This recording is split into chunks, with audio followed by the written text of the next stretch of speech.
a story written by Karen Nolan, which appeared in the New Era in 1974, tells of a Benjamin Landart, who in 1888 was 15 years old and an accomplished violinist, living on a farm in northern Utah with his mother and 7 brothers and sisters.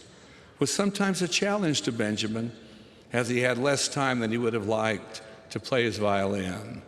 Occasionally his mother would lock up the violin until he had done his farm chores. So great was the temptation for Benjamin to play it. In late 1892, Benjamin was asked to travel to Salt Lake to audition for a place with a territorial orchestra. For him, this was a dream come true. After several weeks of practicing and prayers, he went to Salt Lake in March of 1893 for the much anticipated audition. When he heard Benjamin play, the conductor, a Mr. Dean, told Benjamin he was the most accomplished violinist he had heard west of Denver. He was told to report to Denver for rehearsals in the fall and learned that he would be earning enough to keep himself, with some left over to send home. A week after Benjamin received the good news, however, his bishop called him into his office and asked if he couldn't put off playing with the orchestra for a couple of years. He told Benjamin that before he started earning money, there was something he owed the Lord.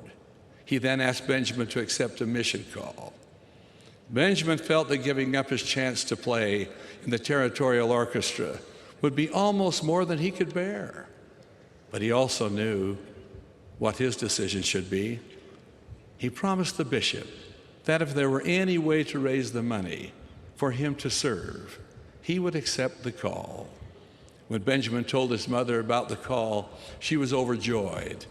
She told him that his father had always wanted to serve a mission, but had been killed before that opportunity had come to him.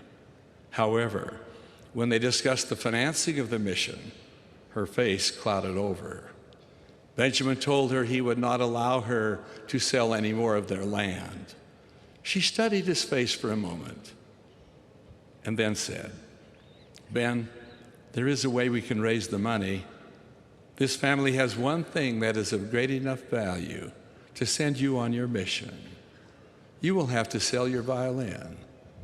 10 days later, on March 23, 1893, Benjamin wrote in his journal, "I awoke this morning and took my violin from its case.